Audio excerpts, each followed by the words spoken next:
Donc on va commencer, Inch'Allah. Hein? Le cours aujourd'hui, c'est sur Babul Qiha. Babul Qiha. Donc on va traduire ça, Inch'Allah.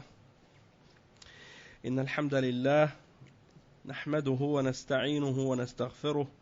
ونعوذ بالله من شرور أنفسنا ومن سيئات أعمالنا من يهده الله فلا مضل له ومن يضلل فلا هادي له وأشهد أن لا إله إلا الله وحده لا شريك له وأشهد أن محمدا عبده ورسوله يا أيها الذين آمنوا اتقوا الله حق تقاته ولا تموتن إلا وأنتم مسلمون يا أيها الناس اتقوا ربكم الذي خلقكم من نفس واحدة وخلق منها زوجها وبث منهما رجالا كثيرا ونساء واتقوا الله الذي تساءلون به والأرحام إن الله كان عليكم رقيبا يا أيها الذين آمنوا اتقوا الله وقولوا قولا سديدا يصلح لكم أعمالكم ويغفر لكم ذنوبكم ومن يطع الله ورسوله فقد فاز فوزا عظيما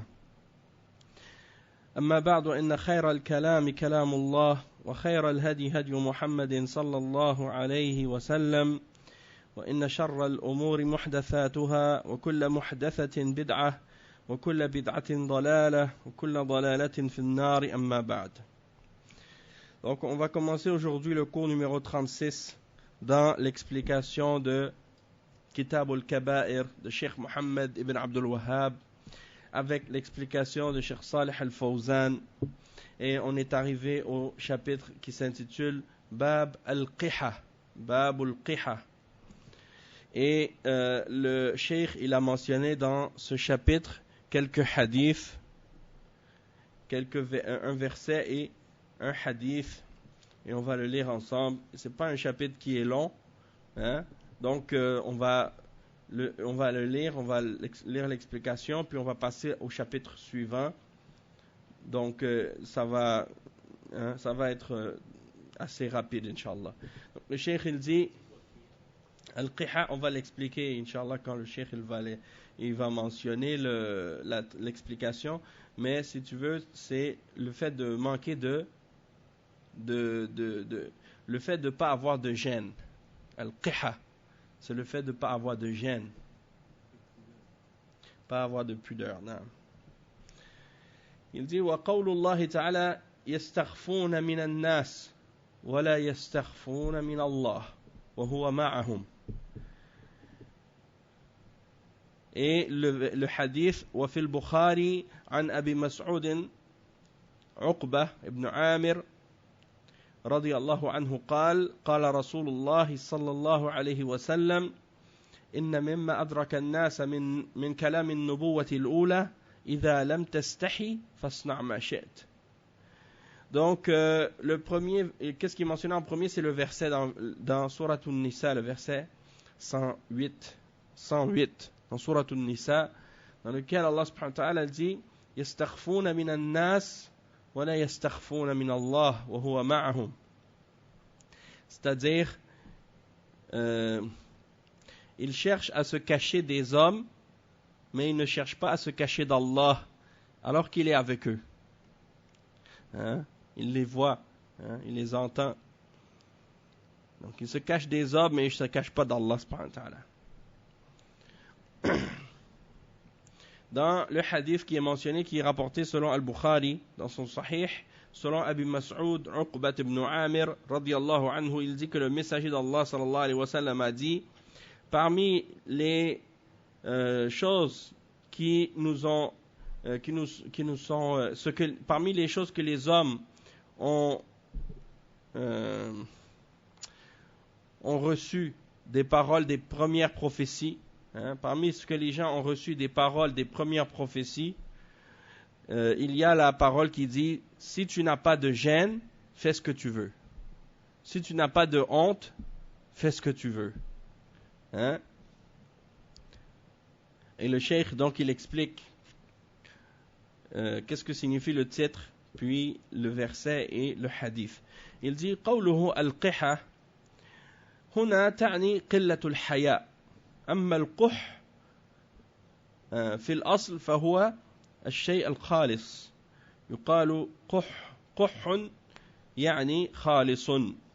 يقولون هذا عربي قح، أي عربي خالص في نسبه.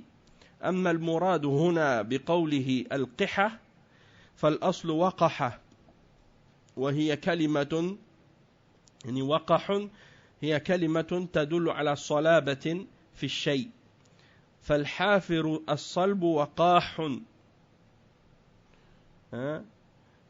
شبه به الرجل القليل الحياء.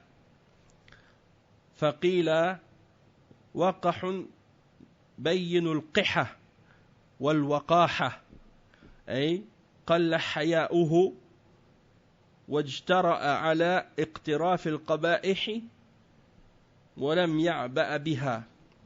Donc le cheikh explique que al-qiha signifie ici le fait de manquer de gêne, manquer de honte, de ne pas avoir de gêne, de pudeur. En ce qui concerne le terme al-quh, qui est proche dans sa racine, dans son origine, al-quh, ça veut dire quelque chose qui est pur. Quand tu dis, par exemple, Arabiyyun quh, celui-là c'est un arabe pur. Arabiyyun quh, c'est-à-dire il est pur dans sa lignée, c'est-à-dire c'est pur, que c'est un arabe pur, il n'est pas mélangé avec d'autres origines. Donc quand quelque chose il est quh, on dit quh, c'est la pureté. Tandis que al-qiha, ça vient de waqahun, ça vient du mot waqahun, et c'est une parole qui indique la dureté dans une chose. Il dit فالحافر الصلب وقاح. Je pense que le fait de al-hafir, c'est le cheval, le pied de cheval. Al-hafir al-salb, c'est-à-dire qui est dur, le pied du cheval qui est dur, on dit qu'il est waqah. Et il dit qu'on a fait ressembler l'homme qui a peu de pudeur avec cet exemple, en utilisant ce terme pour dire waqahun bayyinul qihha, waqahun bayyinul qihha wal waqaha, c'est-à-dire qu'il a peu de timidité, peu de pudeur, peu de gêne. Il a de l'affront à faire des choses qui sont laides, et ça lui dérange pas. Ça lui dérange pas de faire des choses qui sont pas belles ou qui sont honteuses. Il dit وهذه الآية نزلت في المنافقين حيث قال الله عز وجل في شأنهم يستخفون من الناس ولا يستخفون من الله. يعني يستخفون بقبائحهم عن الناس، فهم يسترونها عنهم لأن لا يعرفهم الناس ويتجنبوهم من باب الخداع. وفي المقابل هم لا يستخفون من الله تعالى، وإنما يبادرونه بالمعاصي. وإذا كانوا مع الناس أظهروا لهم الخير والعبادة والتمسك بالدين، وإذا خلوا استحلوا المحرمات وارتكبوا الآثام، لأن الذي يهمهم أمر الناس وليس الله سبحانه وتعالى. وهذه هي صفة المنافقين، فهم كما وصفهم الله تعالى بقوله وإذا لقوا الذين آمنوا قالوا آمنا وإذا خلوا إلى شياطينهم قالوا إنا معكم إنما نحن مستهزئون. Donc le cheikh explique que le verset qui est mentionné, qui est le verset 108 dans Surat An-Nisa, il se cache des gens, mais il ne se cache pas d'Allah. Il cherche à se cacher des hommes, mais il ne cherche pas à se cacher d'Allah. C'est-à-dire qu'il se cache des gens avec les choses laides qu'ils font.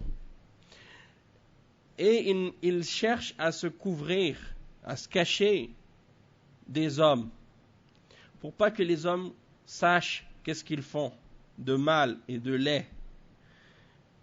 et il se détourne d'eux, et il s'écarte d'eux, et il les évite dans le sens de vouloir les tromper.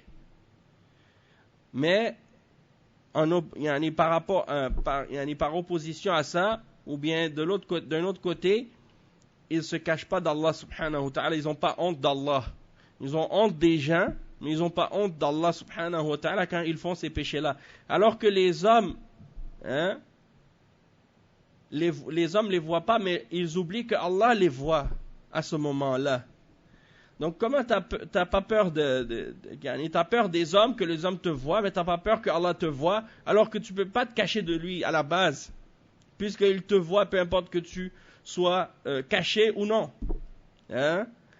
Donc quand ils sont seuls et que seulement Allah subhanahu wa ta'ala qui les voit, ils se précipitent à faire les péchés. Mais lorsqu'il y a des gens, ils montrent le bien, l'adoration, le fait qu'ils s'accrochent à la religion. Tandis que quand ils sont seuls, ils se permettent de faire toutes les choses interdites et illicites, et ils font tous les péchés possibles. Parce que qu'est-ce qui est important pour eux, c'est seulement qu'est-ce que les hommes pensent, qu'est-ce que les hommes voient, et non pas Allah subhanahu wa ta'ala. Je me rappelle, il y a une parole de, je ne sais pas c'est qui est-ce qu'il disait, mais ça disait Abdi aja'altani ahwana an-nadhirina ilayk. C'était comme pour dire Allah subhanahu wa ta'ala qui disait, oh mon serviteur, est-ce que tu as fait de moi le moins important de ceux qui te regardent? Comme si en voulant dire, tu penses que le regard des hommes quand tu fais un péché est plus grave et plus important que mon regard, lorsque moi je suis en train de te regarder, alors que tu te caches d'eux, mais tu ne te caches pas de moi. Et bien entendu, on ne peut pas se cacher d'Allah subhanahu wa ta'ala. Même si on se cache, Allah subhanahu wa ta'ala, il nous voit. Donc il faut se rappeler de ça à chaque instant et rester conscient que se cacher d'Allah, c'est pas possible. Donc il faut être conscient du regard d'Allah sur nous et s'abstenir justement de faire ce qu'il nous a interdit, peu importe. Peu importe. Et le fait que Allah nous voit, c'est plus grave que le fait qu'on porte attention ou on donne de l'importance au regard des hommes. Alors le cheikh il dit ensuite, donc qu'est-ce qui leur est important, c'est seulement qu'est-ce que les gens pensent et non ce que Allah subhanahu wa ta'ala, le fait qu'il va les juger et qu'il va les punir pour ce qu'ils font de mal. Et il dit ça, c'est la caractéristique des hypocrites. Allah subhanahu wa ta'ala les a décrits comme ça dans le Coran. Il dit, lorsqu'ils rencontrent les croyants, ils disent nous croyons. Puis lorsqu'ils sont seuls avec leur diable, ils disent nous sommes avec vous, nous ne faisons que nous moquer. Nous ne faisons que nous moquer d'eux. Donc le cheikh il dit وَصَنِعُهُمْ هَذَا مِنَ الْجَفَاءِ فِي الدِّينِ وَعَدَمِ الرَّغْبَةِ وَالْمَحَبَّةِ فِيهِ وهذا شأن المنافق دائما مع الدين فهو يعتنقه ظاهرا ليعيش مع الناس لمصالحه الدنيوية ثم قال تعالى وهو معهم فالله معهم لا يخفى عليه سرهم لأنه سبحانه يعلم ظاهرهم وباطنهم ويعلم سرهم ونجواهم وما يبطنون وما يعلنون. هذه معية عامة ومعناها الإحاطة والعلم فهو سبحانه مطلع عليهم أينما كانوا ويحصي عليهم أعمالهم مهما حاولوا التستر والخداع والمكر لأنهم مهما حاولوا خداع الناس لأن الناس ليس لهم إلا الظاهر فلن يستطيعوا خداع الله عز وجل. قال تعالى إن المنافقين يخادعون الله وهو خادعهم أي يستدرجهم ويملي لهم ولا يعاجلهم بالعقوبة وخداع الله محمود. خداع الله تعالى محمود لأنه في محله وهو عدل منه سبحانه وجزاء على أعمال المنافقين السيئة وخداع البشر مذموم لأنه بغير حق. Donc le cheikh il dit que leur attitude, c'est un manque de respect envers la religion. Les hypocrites, leur attitude, c'est un manque de respect envers la religion et le fait qu'ils n'ont pas d'amour pour la religion. Et ça, c'est l'attitude, c'est toujours comme ça, l'attitude de l'hypocrite, c'est toujours comme ça envers la religion. Il accepte cette religion uniquement en apparence pour pouvoir vivre avec les gens pour des intérêts de la dunya. Puis, il dit aux kuffars et aux mushrikines, je suis avec vous. Je suis avec vous. Je ne suis pas avec les croyants, mais je fais semblant. Donc, il dit, Allah subhanahu wa ta'ala, il est avec eux, il les voit. Et qu'est-ce qu'ils font en secret? Allah subhanahu wa ta'ala, ça ne lui échappe pas. C'est-à-dire, ils savent. Allah subhanahu wa ta'ala, il sait ce qu'ils font. Même s'ils sont cachés, même s'ils le font en secret, Allah subhanahu wa ta'ala, pour lui, c'est clair. Il le voit. Et il voit ce qui est apparent et ce qui est caché d'eux. Et il connaît leurs secrets et ce qu'ils disent tout bas. Allah subhanahu wa ta'ala le connaît et il connaît ce qu'ils cachent et ce qu'ils divulguent. Et ça, c'est le fait que Allah subhanahu wa ta'ala est avec eux de façon générale. Ça veut dire dans le sens al-ihata wal-ilm, le fait qu'il les enveloppe par sa science et par sa connaissance. Et il connaît et il voit et il sait tout ce qu'ils font. Peu importe où ils se trouvent. وَيُحْصِي عَلَيْهِمْ أَعْمَالَهُمْ. Allah subhanahu wa ta'ala calcule leurs œuvres. Il les compte et il les enregistre. Peu importe comment ils vont chercher à essayer de se cacher ou de se couvrir et de faire des tromperies et de la ruse et des complots. Pourquoi? Parce que peu importe comment ils essaient de tromper les gens, parce que les gens, eux, ils voient que ce qui est apparent. Donc, ils ne peuvent pas savoir ce qui est dans le cœur de ces gens-là, de ces hypocrites. Mais Allah, lui, subhanahu wa ta'ala, il connaît l'intérieur. Il connaît l'intérieur. Et c'est pour ça qu'ils ne peuvent pas tromper Allah, subhanahu wa ta'ala. Et Allah, il le dit dans le verset 142, dans Surat An-Nisa, ce qui signifie, certes, les hypocrites cherchent à tromper Allah, mais Allah, c'est lui qui les trompe. Mais Allah, c'est lui qui les trompe. C'est-à-dire que Allah subhanahu wa ta'ala, étant donné qu'il sait ce qu'il y a à l'intérieur d'eux-mêmes, il sait qu'est-ce qu'ils cachent, il connaît leurs complots et leurs ruses, alors il leur laisse un délai, il les laisse s'enfoncer dans leur égarement encore plus. Il se dépêche pas pour les punir tout de suite. Non, il attend. Il les laisse s'enfoncer de plus en plus dans leur complot, dans leur ruse, dans leur égarement, dans leur tromperie, jusqu'à ce que le châtiment d'Allah tombe sur eux au moment où ils ne s'en attendent plus. Au moment où ils ne s'en attendent pas. Et c'est comme ça que Allah subhanahu wa ta'ala les trompe, et c'est comme ça que Allah subhanahu wa ta'ala se moque d'eux. Et ça, c'est une moquerie de la part d'Allah subhanahu wa ta'ala qui est louable, parce qu'elle est à sa place. C'est-à-dire qu'il mérite que Allah subhanahu wa ta'ala agisse de cette façon avec eux, parce que c'est une justice envers eux, de sa part, puisqu'ils méritent la punition qu'ils reçoivent d'Allah subhanahu wa ta'ala pour avoir agi de cette manière envers les croyants et envers Allah subhanahu wa ta'ala. Et donc, c'est une rétribution pour les actions mauvaises des hypocrites.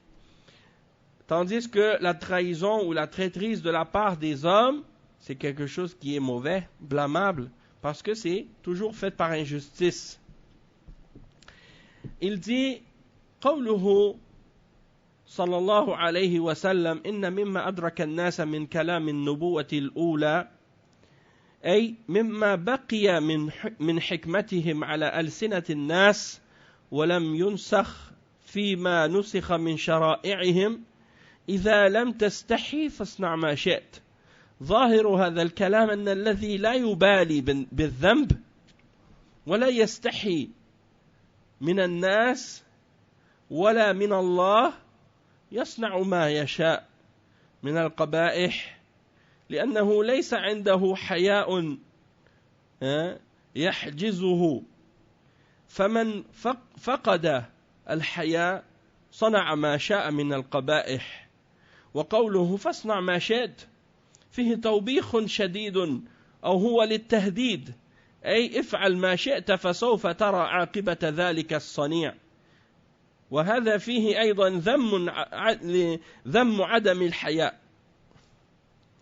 Donc le cheikh il dit que le prophète sallallahu alayhi wa sallam, quand il dit que la parole qui a atteint les gens, parmi les choses qui ont atteint les gens de la première prophétie, ou des paroles des premiers prophètes ou des premières prophéties, c'est-à-dire parmi les choses qui sont restées de leur sagesse sur la langue des gens, les paroles que les gens continuent à répéter, parmi les sagesses des prophètes et de la prophétie, et qui n'a pas été abrogé parmi ce qui a été abrogé des législations précédentes, c'est la parole dans laquelle le prophète sallallahu alayhi wa sallam a dit si tu n'as pas de honte ou de gêne, alors fais ce que tu veux.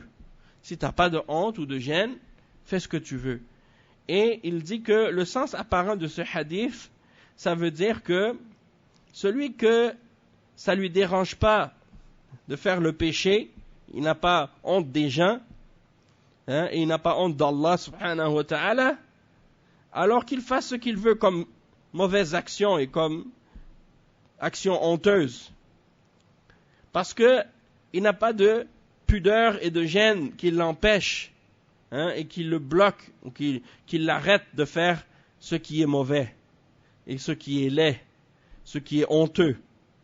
Donc, celui qui a perdu la pudeur, la gêne, la honte, il peut faire n'importe quoi. Parmi les actions honteuses, il peut faire n'importe quoi, parce qu'il n'a plus de gêne, il n'a plus de honte. Alors, quand le prophète sallallahu alayhi wa sallam dit « Fasna' ma shi'ta », c'est-à-dire si tu n'as pas de gêne, fais ce que tu veux, c'est en réalité une parole de blâme sévère, ou bien une menace même, dans le sens que fais ce que tu veux, mais tu vas voir la punition qui va venir à la fin. Tu vas voir la punition pour l'action, ce que tu as fait. Tu vas payer cher pour ça. Et donc, c'est une parole dans laquelle il y a aussi un blâme pour le fait de ne pas avoir de gêne et de honte. ولذلك جاء في الحديث الصحيح الإيمان 69 شعبة أعلاها قول لا إله إلا الله وأدناها إماطة الأذى عن الطريق والحياء شعبة من الإيمان. Il dit que c'est pour ça qu'il est mentionné dans le hadith authentique que la foi, c'est 60 et quelques branches, et la plus haute de ces branches, c'est de dire la ilaha illallah, et la plus basse, c'est de retirer quelque chose du chemin qui fait du tort aux gens ou qui nuit aux gens. Et la pudeur, al-haya, c'est une des branches de la foi. Donc, le cheikh il dit فالحياء هو الذي يمنع الإنسان من عمل ما يليق من عمل ما لا يليق ولهذا فهو شعبة من الإيمان وهو محمود. Donc, le cheikh il dit que al-haya, la pudeur, c'est quelque chose qui empêche. Al-haya, c'est la pudeur ou la timidité ou la gêne. Le fait d'être gêné de quelque chose, ça c'est quelque chose qui empêche l'homme de faire ce qui ne convient pas, ce qui n'est pas convenable. Et il dit, et ça c'est une des branches parmi les branches de la foi. Et donc c'est quelque chose de louable, d'être timide, d'être gêné. Et il dit, وفي الحديث أن النبي صلى الله عليه وسلم سمع رجلا يعظ أخاه في الحياء فقال دعه فقال له دعه فإن الحياء لا يأتي إلا بخير. Donc il y avait un homme qui, c'est mentionné dans le hadith que, il dit que al-haya c'est une des branches de la foi, donc c'est louable, et il dit que c'est mentionné dans le hadith du prophète sallallahu alayhi wa sallam que le prophète sallallahu alayhi wa sallam a entendu un homme qui donnait un conseil ou une exhortation à son frère à propos de la pudeur ou de la gêne. Et il lui disait, comme si en voulant dire, t'es trop timide, t'es trop gêné, t'as trop de gêne, c'est pas bon. Et le prophète sallallahu alayhi wa sallam lui a dit, comme c'est rapporté par Al-Bukhari et Muslim selon Ibn Omar, il dit, il a dit laisse-le. Hein? Ne lui conseille pas ça. Ne lui dis pas que comme s'il est trop de timidité ou trop gêné. Ne lui dis pas ça parce que la pudeur et la gêne, ça ne ramène que le bien. Ça ne peut ramener que le bien. Donc, ne lui conseille pas ça. Laisse-le. Et le cheikh, il explique ensuite, il dit وَالْحَيَاءُ خُلُقٌ مَحْمُودٌ جَعَلَهُ اللَّهُ فِي الْإِنسَانِ ليمنعه مما لا يليق فعله فهو شعبة عظيمة من شعب الإيمان. Donc le cheikh il dit que la pudeur c'est un comportement qui est louable et que Allah subhanahu wa ta'ala a placé dans l'homme pour l'empêcher de faire ce qui n'est pas convenable de faire. Et donc c'est quelque chose de très important. Tu vois que par exemple les kuffars ils blâment la timidité, ils critiquent le fait d'être timide et d'être gêné.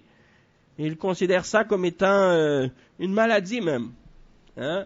Alors que c'est quelque chose qui est un des aspects de la foi. Si une femme, par exemple, elle est timide, elle est pudique, elle est gênée de montrer son corps ou de s'habiller avec des vêtements qui dévoile ses charmes ou son corps et sa silhouette, ils disent elle est malade, elle est folle, ou elle a un problème, elle n'est pas normale. Alors que c'est tout à fait faux. Ça c'est un signe d'intelligence et de foi. Et la même chose aussi pour les gens qui ont un comportement timide, par exemple, un homme il est gêné par exemple, il est gêné de s'approcher de qu'est-ce qui est haram, ou de faire qu'est-ce qui est haram, ou qu'est-ce qui est mauvais.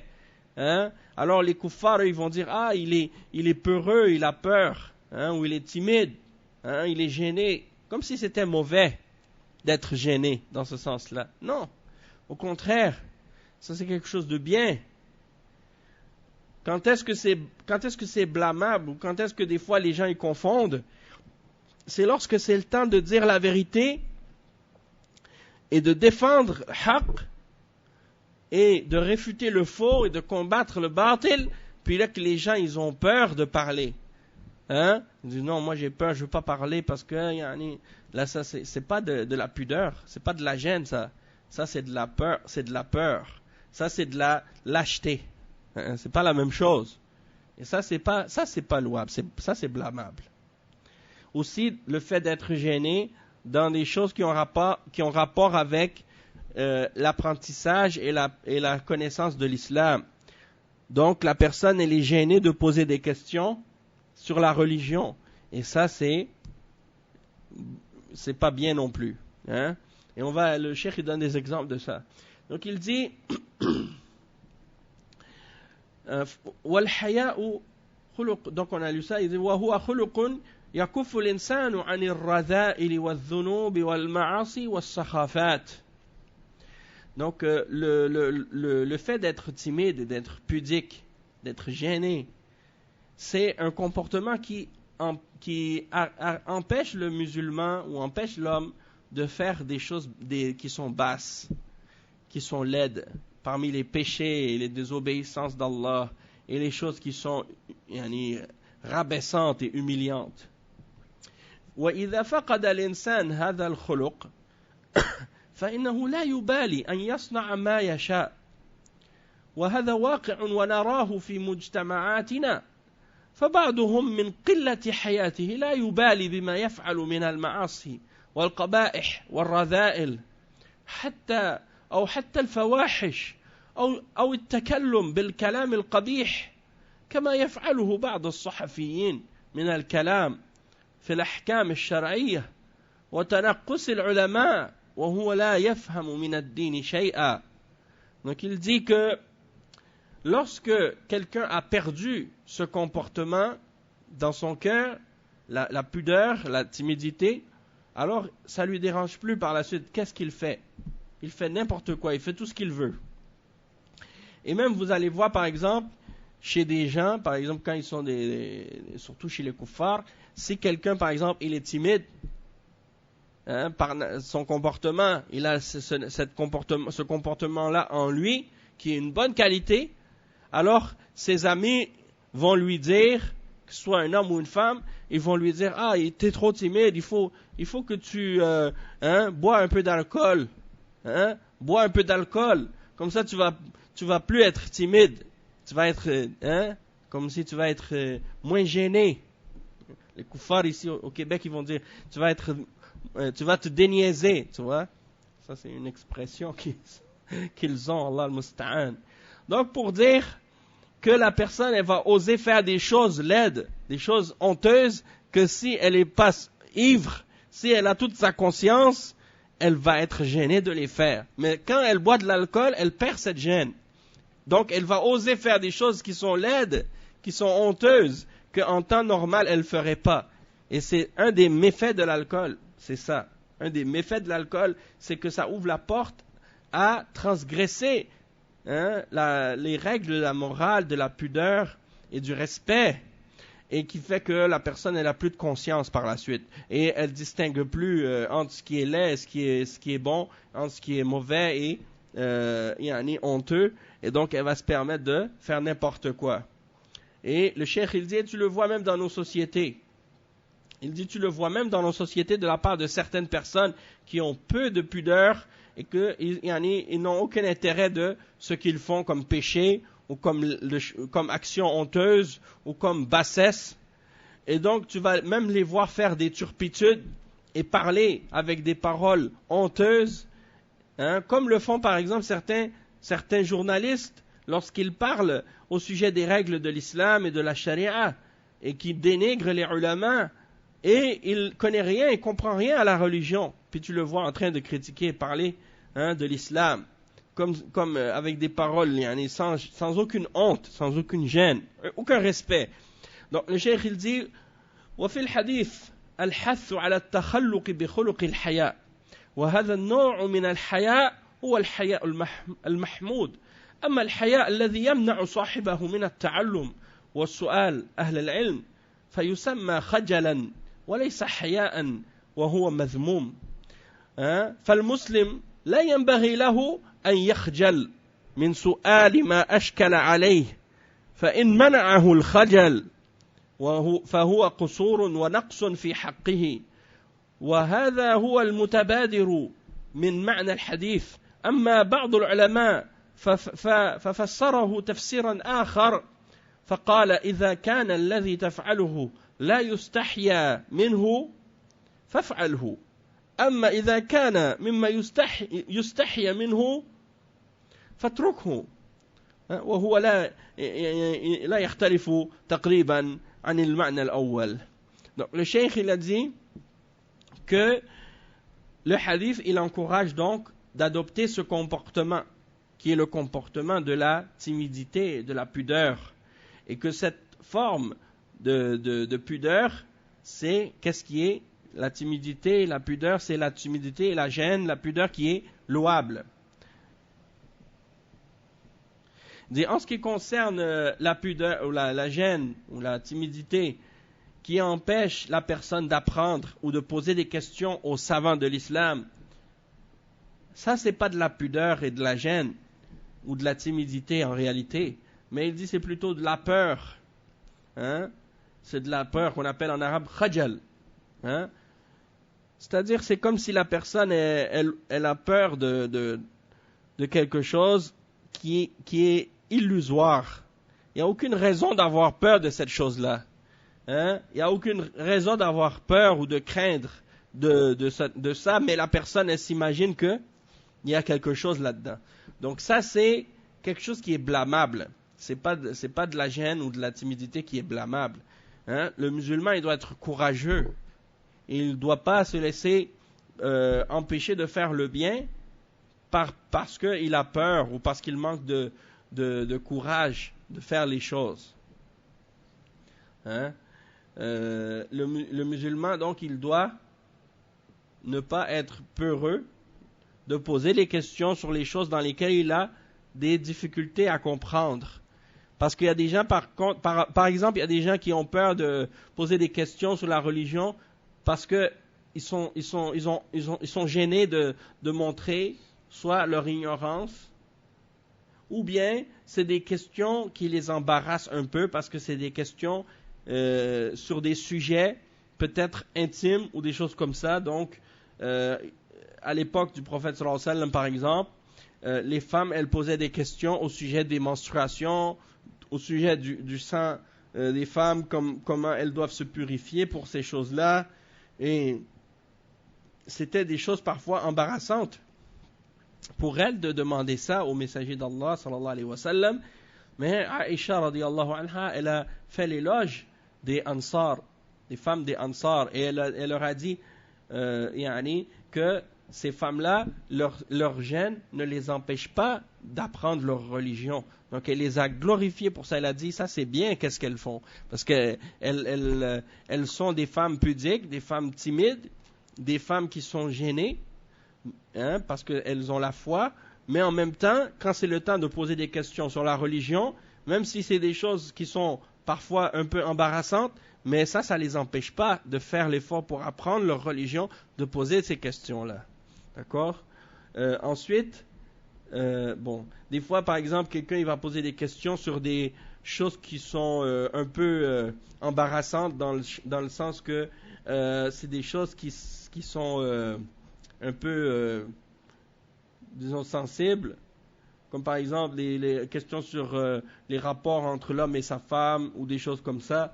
Donc il est gêné de poser ces questions-là ou des choses comme ça à des savants. Non, il faut poser les questions si c'est nécessaire pour avoir la réponse et pour être capable d'éviter ce qui est mauvais et de faire ce qui est bien. Donc ça c'est important. Le cheikh il explique aussi que cette explication du hadith qu'on a donné, du fait de dire que c'est comme une menace ou pour dire que la personne si elle n'a pas de gêne, elle va faire ces choses-là, mais elle aura à payer les conséquences. Ça, c'est une des interprétations des ulama, tandis qu'il y a d'autres ulama qui l'ont expliqué dans le sens que ça veut dire, si ce que tu fais, c'est quelque chose dont tu dois être gêné, dans ce cas-là, ne le fais pas. Mais si c'est quelque chose dont tu ne dois pas être gêné, dans ce cas-là, fais-le. C'est comme s'ils le prennent au premier degré, le hadith. En voulant dire, si tu n'as pas de gêne, fais-le. En voulant dire, si c'est quelque chose dont tu ne devrais pas avoir de la gêne, dans ce cas-là, fais-le. Mais si c'est quelque chose dont tu devrais être gêné, dans ce cas-là, fais-le pas. Mais la signification, c'est, comme le cheikh dit, c'est à peu près la même que la première. Il n'y a pas vraiment une grande différence entre les deux. Ok, maintenant on a fini ce chapitre. Le cheikh il passe maintenant à un autre chapitre qui est aussi important. Bab al-hirs ala al-mal wa al-sharaf. Bab al-hirs ala al-mal wa al-sharaf. C'est-à-dire le chapitre au sujet du fait de courir après l'argent et la noblesse. La personne qui a un désir ardent d'obtenir de l'argent et de la noblesse, ou un statut, ou une position, ou un poste, ou des choses de ce genre. Donc le cheikh il explique, on va lire le hadith qui est mentionné, c'est un hadith qui est authentique, rapporté par At-Tirmidhi. Et dans ce chapitre, il y a un seul hadith. Et le hadith, c'est le suivant. عن كعب رضي الله عنه مرفوعا ما ذئبان جائعان أرسلا في زريبة غنم أرسلا في زريبة غنم بأفسد لها من حرص المرء على المال والشرف لدينه صححه الترمذي. D'accord. Donc, Inch'Allah, je vais traduire le hadith. C'est un hadith qui est rapporté par At-Tirmidhi, authentifié par At-Tirmidhi aussi. C'est selon Ka'b, radiyallahu anhu, que le prophète sallallahu alayhi wa sallam a dit que la course de la personne pour l'argent, pour obtenir l'argent et la noblesse est plus nocive, et plus mauvaise pour sa religion que deux loups qui sont affamés, qu'on lance derrière un mouton. C'est-à-dire que la course d'une personne pour obtenir l'argent et l'honneur, la gloire, c'est plus dangereux et ça peut corrompre sa religion plus que deux loups affamés qui courent derrière un mouton. Des moutons? Des moutons. Ranam. Donc c'est ça. Deux loups affamés qu'on lance dans un enclos, qu'on jette dans un enclos de moutons. Donc vous imaginez qu'est-ce que les loups vont faire dans cet enclos-là, surtout qu'ils sont affamés. Donc quand tu cours après l'argent et l'honneur comme ça, ou la noblesse de cette façon, ben c'est comme si tu vas corrompre ta religion de cette façon, comme si c'était deux loups que ta religion c'était ces deux moutons-là. C'est comme si ta religion c'est ces moutons, puis c'est la course derrière la noblesse et l'argent, c'est ces deux loups qui viennent pour les dévorer. Donc c'est très dangereux. Et l'exemple que le prophète sallallahu alayhi wa sallam a donné, on va l'expliquer. Et en passant, il y a un sharh de ce hadith par l'imam Ibn Rajab al-Hanbali. Il y a un sharh de l'imam Ibn Rajab al-Hanbali qui a expliqué ce hadith en détail. Et le cheikh Muhammad bin Hadi al-Madkhali, rahimahullah wa hafizahullah, il a fait le sharh de ce sharh de Cheikh Ibn Rajab, Imam Ibn Rajab. Et il a élaboré, il a expliqué le sharh en détail et c'est vraiment bénéfique, c'est très très intéressant et je pense que c'est 5 ou 6 cours. En tout cas, si vous connaissez l'arabe, vous pouvez profiter de ce sharh. Ma dhi'bani ja'i'an, c'est ça le titre des cours, l'explication du hadith Ma dhi'bani ja'i'an. Bon, on va lire l'explication de Cheikh Salih Al-Fawzan à propos de ce hadith. في هذا الحديث بيان مضرة الحرص على المال والشرف على الدين. فالحرص على المال والشرف يضر بالدين، لأن الحرص على المال يحصل الإنسان على الكسب الحرام، يحمل الإنسان على الكسب الحرام من الربا والقمار والغش والسرقة والغصب وغير ذلك. أي إن محبة المال تحمل الإنسان على الكسب الحرام، وليس المراد أن لا يحب الإنسان المال، فلقد قال الله تعالى وتحبون المال حبا جما، وقال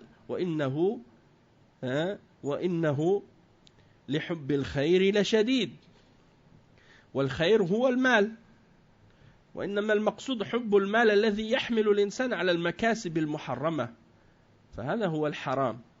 وإلا فالله جل وعلا قال ويطعمون الطعام على حبه، وقال تعالى لن تنالوا البر حتى تنفقوا مما تحبون، فالكل يحب المال، ولكن إذا خرج حب المال عن حده وحمل صاحبه على عدم المبالاة بأي وسيلة يأخذه، فهذا هو الحرام المذموم الذي يضر بالدين، لأن صاحبه لا يتقيد بأوامر الله سبحانه وتعالى ونواهيه، بل يكسب المال من أي طريقة كانت. Donc le cheikh il commence en expliquant que ce hadith est pour expliquer à quel point est nocif et mauvais pour la religion de quelqu'un de courir derrière l'argent et de courir derrière l'honneur et la noblesse. Et il explique, le cheikh, que le fait de courir derrière l'argent et la noblesse, ça nuit à la religion, parce que lorsque quelqu'un est court trop derrière l'argent ça peut l'amener à chercher à acquérir cet argent de façon haram, de façon interdite. Donc la personne va prendre l'argent du riba, va prendre l'argent par la loterie. Hein? La loterie, c'est-à-dire les jeux de hasard, hein? les casinos, les paris, hein? Toutes ces choses-là. Al-qimar. Aussi al-rish, le fait de tricher les gens, ou de voler, ou de prendre les choses aux autres, hein, de leur dérober leurs biens, ou de leur prendre leurs biens, de leur voler, ou des choses de ce genre. Donc tout ça, c'est le résultat de la personne qui aime tellement l'argent que ça l'amène à obtenir l'argent même de manière haram. Parce qu'il dit, qu'est-ce que le hadith veut dire? Le hadith ne parle pas le fait d'aimer l'argent. Il dit, il n'y a pas de mal au fait d'aimer l'argent, puisque c'est quelque chose que Allah subhanahu wa ta'ala a mis en nous-mêmes. Allah, il nous a créé comme ça, qu'on aime l'argent. Et il mentionne dans le verset 20, dans Surat Al-Fajr, وَتُحِبُّونَ الْمَالَ حُبًّا جَمًّا. Vous aimez l'argent d'un grand amour. Et il dit, وَإِنَّهُ لِحُبِّ الْخَيْرِ لَشَدِيدٌ. Hein? Et certes, son amour pour le bien est très forte, très grande. Donc, verset 8 dans Surat Al-Adiyat. Donc, le bien, c'est quoi? Le bien, c'est l'argent, c'est la richesse. Hein? Le bien, c'est les biens. Le bien, c'est les biens. Même en français, subhanallah, tu dis, les biens, on les appelle, al-mal, on les appelle les biens. Comme si c'est al-khayr. Allah subhanahu wa ta'ala, il appelle al-khayr. Al-khayr, il dit, c'est al-mal. Al-khayr, c'est al-mal. Comme en français, yani. Al-mal, c'est le bien. Le verset 8 dans Surat Al-Adiyat. وَإِنَّهُ لِحُبِّ الْخَيْرِ لَشَدِيدٌ. Hein? Son amour pour le bien est fort, c'est-à-dire pour l'argent, pour les biens. Et 8 dans Al-Adiyat. Il dit, qu'est-ce qu'on veut dire par l'amour des biens dans le hadith? C'est l'amour qui dépasse la limite. L'amour qui amène la personne à chercher l'argent, même de manière haram. Ça ne lui dérange plus. Tellement il aime l'argent, même s'il va gagner l'argent haram, c'est pas grave. Il veut l'argent, à tout prix. Parce que sinon, l'argent, en lui-même, c'est pas quelque chose que Allah subhanahu wa ta'ala a interdit. C'est pas quelque chose qui est blâmable en soi. Mais c'est comment tu l'obtiens et qu'est-ce que tu fais avec. Donc il dit, comme par exemple le verset 8 dans Surat Al-Insan, et ils nourrissent, ils donnent de la nourriture par amour pour Allah subhanahu wa ta'ala. Et dans le verset 92 dans Surat Al-Imran, vous n'obtiendrez pas la bonté et la piété tant que vous ne donnez pas ce que vous aimez, de ce que vous aimez. C'est-à-dire quand tu fais une sadaqa, tu dois donner de ce que tu aimes le plus, pas de ce que tu veux te débarrasser, par exemple. Des gens, quand ils font une sadaqa, ils donnent à des gens, ils donnent juste les choses aux gens qu'ils veulent plus ou qu'ils n'ont plus besoin, parce que c'est devenu tellement vieux ou ils en ont plus besoin, donc ils veulent s'en débarrasser, ils savent plus à qui le donner, donc ils donnent à quelqu'un pour se débarrasser. Non, tu dois donner aux gens ce que tu aimes. Hatta tunfiqu mimma tuhibbun. Il dit falkullu yuhibbul mal. Donc tout le monde aime l'argent. Il dit mais si l'amour de l'argent sort de sa limite et amène la personne à ne plus faire attention, par quel moyen il obtient cet argent-là, alors là c'est là que ça devient haram et que ça devient blâmable. Et c'est ça qui nuit à la religion. Parce que la personne, elle va plus se limiter aux ordres d'Allah ou à ses interdictions, mais elle va essayer de chercher à obtenir cet argent-là par tous les moyens possibles. Cheikh, il dit ensuite, وَالشَّرَفْ هُوَ الْجَاهِ وَالرِّفْعَةِ وَالْكُلُّ يُحِبُّ الشَّرَفْ وَالرِّفْعَةِ ولكن إذا خرج عن حده فبلغ حب الشرف بالإنسان أن يتعدى على غيره ويتكبر ويظلم غيره من أجل الحصول على هذا الشرف فقتل وتعدى على غيره فهذا مذموم يضر بالدين فكل شيء له حدود يجب أن لا يتعداها. Le cheikh dit que l'honneur dont on parle ici, c'est le statut, c'est la position, c'est le fait d'être élevé, d'avoir un statut élevé, d'être important. Il y a des gens qui aiment ça, la célébrité, avoir un poste important, avoir du pouvoir, chercher à obtenir le pouvoir, chercher à obtenir de la reconnaissance, ou des éloges des gens, ou de toutes ces choses-là, ça rentre là-dedans. Et lorsque la personne dépasse les limites et commence à transgresser contre les autres et à faire de l'injustice aux autres pour obtenir cet honneur, ce respect, cette place, même s'il va tuer ou même s'il va transgresser contre les autres, mentir contre les autres, faire de l'injustice aux autres, alors là ça devient blâmable pour la religion et ça devient nuisible à ta religion. Donc, dans toute chose, il y a des limites qu'on n'a pas le droit de transgresser et ces limites-là, il faut s'y arrêter et ne pas les dépasser.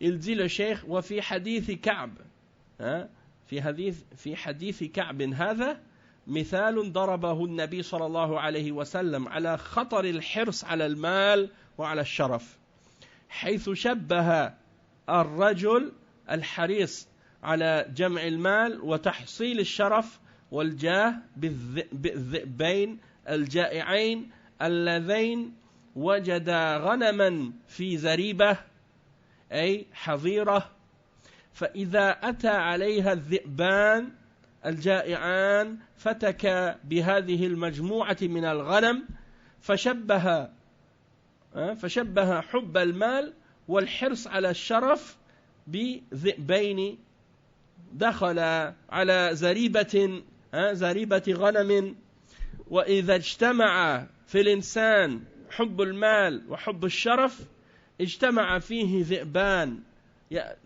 يفتكان بدينه كما يفتك الذئبان في الغنم فما ظنكم بذئبين جائعين وجدا غنما محصورة في زريبة ماذا سيفعلان إنهما سيفتكان بها فتكا شديدا. وهذا مثل رائع يضربه صلى الله عليه وسلم يبين فيه خطر حرص المرء على تحصيل المال والشرف والمبالغة في ذلك دون أن يبالي من أين وكيف اكتسبه ليحصل على المال والشرف فمن فعل ذلك فقد أهلك دينه كما يهلك الذئب الشياه إن تمكن منها. Donc le cheikh il explique donc le sens du hadith, que le hadith de Ka'b ici c'est un exemple que le prophète sallallahu alayhi wa sallam a donné pour montrer le danger de la course derrière et ce désir d'avoir et d'obtenir cet argent et cette noblesse et cet honneur en comparant et en faisant la comparaison entre le désir de l'homme pour obtenir et rassembler et réunir cet argent et obtenir ce statut et cette noblesse et cette importance à deux loups affamés lorsqu'ils trouvent des moutons dans un enclos et ils rentrent ces deux loups dans cet enclos et ils commencent à dévorer ce groupe de moutons. Donc ça c'est une comparaison pour montrer ce que peut faire l'amour de l'argent et le désir de la noblesse et de la popularité, de l'importance, du statut. C'est comparable à ces deux loups quand ils rentrent dans cet enclos de moutons.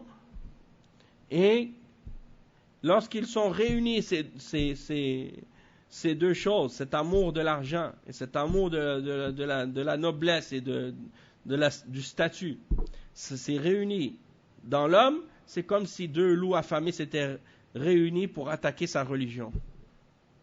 Et pour manger sa religion comme si c'était des moutons dans un enclos. Donc, qu'est-ce que vous pensez que deux loups affamés vont faire lorsqu'ils trouvent des moutons dans un enclos, enfermés? Ils ne peuvent plus s'enfuir. Ils rentrent dans l'enclos, les moutons ne peuvent plus s'enfuir parce que les moutons sont dans l'enclos, enfermés. Qu'est-ce qu'ils vont faire? Ils vont faire un massacre sérieux, ça va être sévère. Et donc ça, c'est un très bel exemple de la part du messager sallallahu alayhi wa sallam qui donne cet exemple, cette parabole pour comparer et montrer le danger pour le musulman dans sa religion d'avoir cette envie, ce désir d'obtenir à tout prix l'argent et l'honneur et le pouvoir et ainsi de suite. Et d'exagérer dans cette quête sans tenir compte de la méthode et le moyen par lequel tu vas y arriver et comment tu vas chercher à l'obtenir, le pouvoir, l'argent et ainsi de suite. Donc celui qui agit ainsi, c'est sûr qu'il a perdu sa religion. Il va périr, il va complètement perdre sa religion comme le mouton qui périt en présence de ce loup lorsque le loup l'attrape. Et il dit وهذا فيه تحذير من حب المال الذي يحمل صاحبه على الجشع والطمع وعدم المبالاة من أين يأخذ المال ومن المبالغة في حب الرفعة والرئاسة أو الجاه الذي يحمل صاحبه على الأشر والبطر وظلم الناس والتعدي عليهم فالإنسان المسلم متواضع رفيق بالناس وإذا نال شيئا من الشرف أو الولاية سخر ذلك لخدمة الرعية والرفق بها وإلا كان كالذئب الذي يهلك الغنم. Il dit que ça c'est un avertissement d'aimer trop l'argent, de l'aimer d'une façon qui va pousser l'homme à désirer et à vouloir faire tout pour l'obtenir sans tenir compte de comment il va faire pour l'obtenir et quel crime il va faire pour l'obtenir, et d'exagérer dans l'amour de la position et du statut. Et qu'est-ce que la personne va faire pour l'obtenir, même si il va dénigrer les gens, mépriser les gens, faire de l'injustice aux gens, transgresser contre les gens, mentir contre les gens, inventer des mensonges contre eux pour arriver à son objectif. Donc il dit l'homme, non, le musulman, il doit être modeste, il doit être doux avec les gens. Et s'il obtient un poste ou un statut honorifique ou une responsabilité dans le gouvernement ou dans la mosquée ou peu importe, il doit utiliser ça pour servir les gens et être doux avec eux. Sinon, il va être comme un loup qui va faire périr le mouton.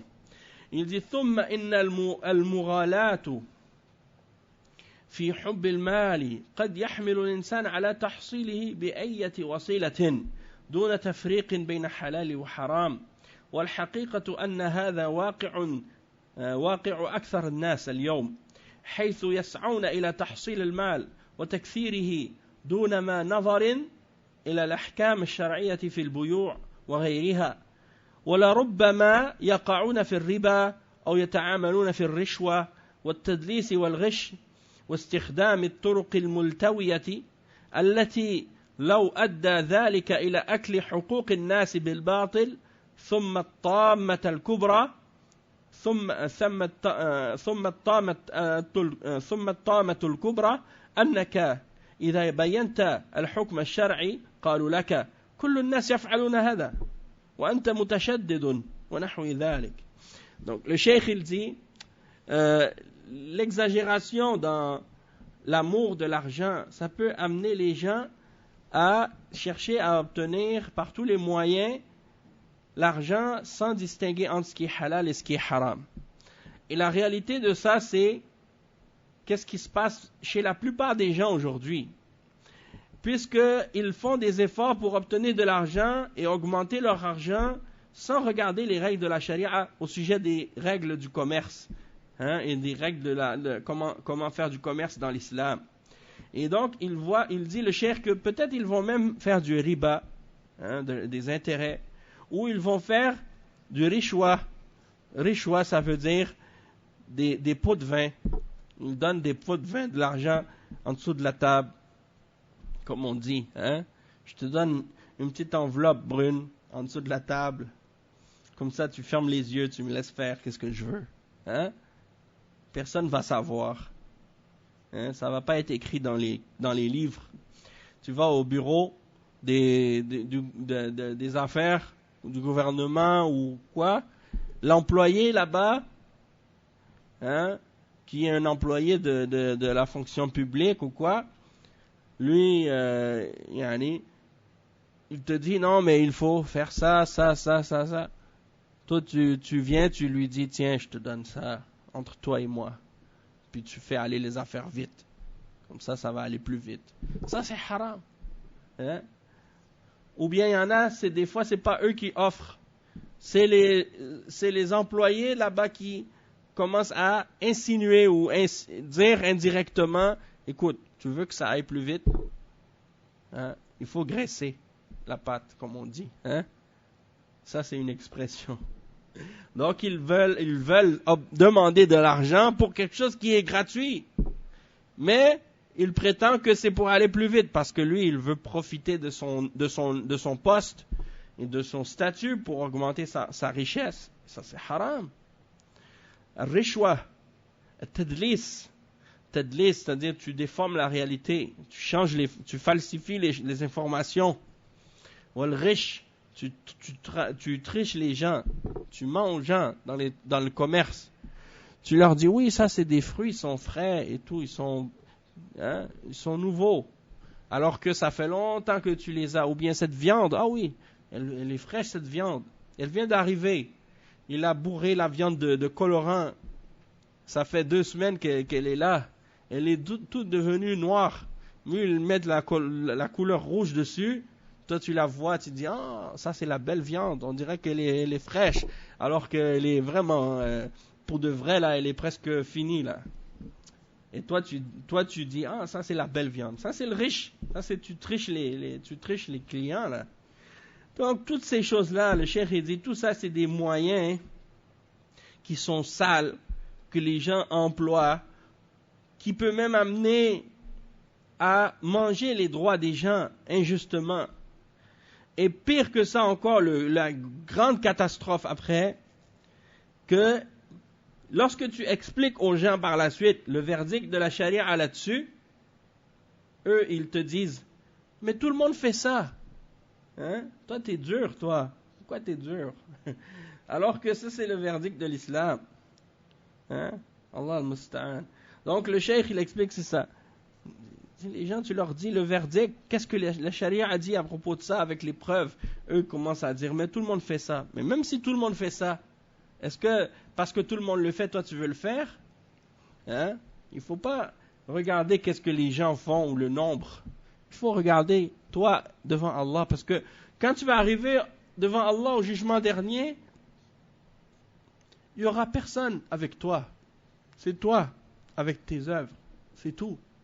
Chacun pour soi. Au jugement dernier, c'est chacun pour soi. Donc toi là, si tu te bases sur qu'est-ce que les autres ont fait, tu vas les suivre. dans leur jugement. Hein? Allah al-Musta'an. Donc tout ça, c'est pour faire réfléchir. Il y a des gens là, ils viennent dans les pays de Kouf maintenant, ils viennent vivre ici, ils viennent vivre soit dans les pays européens ou nord-américains ou autres. Ils cherchent la dunya. Puis après, ils disent oh, mais on paye le loyer, c'est cher. Hein? Pourquoi on ne peut pas acheter une maison? On va acheter une maison, on va prendre un prêt, on va acheter une belle voiture. On ne peut pas prendre la voiture qui coûte pas cher parce que la voiture qui coûte pas cher, ça coûte cher de réparer tout le temps quand il y a des problèmes. C'est mieux d'acheter neuve. Comme ça, elle va être garantie. S'il y a des problèmes, c'est facile à réparer. Donc, on va prendre le prêt à la banque. Hein? Ça, c'est facile. Après, on va payer, puis hein, c'est pas grave. A'oudhu billah. Et puis après, les problèmes commencent. La personne elle dit ouais, mais je travaille, j'ai de l'argent, je peux rembourser. Peut-être dans quelques temps, tu sais pas, tu tombes malade ou tu as un accident, tu peux plus payer. Qu'est-ce que tu vas faire? Tu vas déclarer faillite. Hein? Les taux d'intérêt, ils sont pas fixes. Souvent, c'est quelque chose. Aujourd'hui, c'est bas, demain, ça monte, après, ça descend, ça monte, ça descend. À la fin, quand tu vas finir de payer ta maison, tu as payé le double. Hein? Le prix de double ou même le triple. Qu'est-ce que sa valeur valait vraiment? Et si tu finis, peut-être c'est pas toi qui vas finir. Peut-être c'est tes enfants qui vont finir, peut-être tes petits-enfants qui vont finir de payer cette maison. Et tout ça, c'est pour s'installer dans les pays de Kouf, dans lequel tu risques de perdre toi-même ta religion ainsi que tes enfants et tes petits-enfants. C'est-à-dire, dans 3 ou 4 générations, on ne sait pas ta descendance, ton nom de famille, est-ce qu'il va encore exister? Et ta descendance, est-ce qu'elle va être encore musulmane ou bien athée ou chrétienne ou juive ou tu ne sais pas. Hein? Allah al-Musta'an. Donc on va s'arrêter ici, Inch'Allah, pour aujourd'hui. Puis on continuera demain la suite avec un autre chapitre. Bab al-Hala' Babul Hala' wal Jubn. Donc là on est rendu au cours demain, c'est demain le cours 37 demain, Inch'Allah. سبحانك اللهم وبحمدك أشهد أن لا إله إلا أنت أستغفرك وأتوب إليك وصلى الله وسلم على نبينا محمد وعلى آله وصحبه أجمعين والسلام عليكم ورحمة الله وبركاته.